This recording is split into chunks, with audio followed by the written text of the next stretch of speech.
একেবারে কেউ নিঃস্ব হয়ে ছেলেপেলে লেখাপড়া করায়েন না।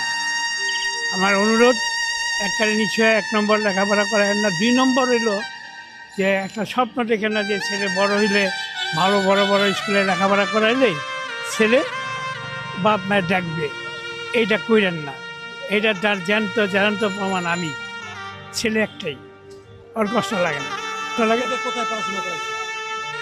Saint Gregory Lakshmibazar saint Gregory school, Dhaka বিশ্ববিদ্যালয়। আমার ছেলে বিকাশ ব্যাংকের সিনিয়র অফিসার।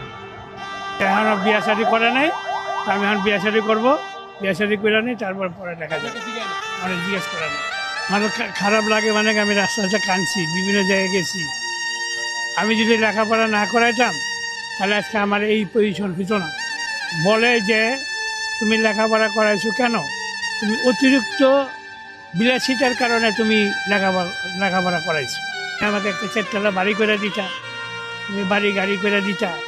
এই 2টা চোখই আমার অন্ধ হয়ে গেছে লাগা। অনেক হাতে পায়ে ধুইলা এই চোখটা একদম বাদ। এটা দিয়ে একটু দেখি। প্রথম দিকে আমি আমার ব্যবসা বাণিজ্য পত্রিকার ব্যবসা করতাম। সার্জেন হাট পুলিশ অফিসের সামনে, প্রথম আলো, ডেইলি স্টার, তারপরে এই বিভিন্ন ধরনের পত্রিকা, এখানে 50 বছর ব্যবসা করছি। আমার বিভিন্ন ধরনের রোগ টোগ হওয়ার পর আমাকে আর কেউ সহযোগিতা করে না। ছেলেটারে পড়াইছি, ছেলে বলে যে তুমি এতদূর পর্যন্ত লেখাপড়া করা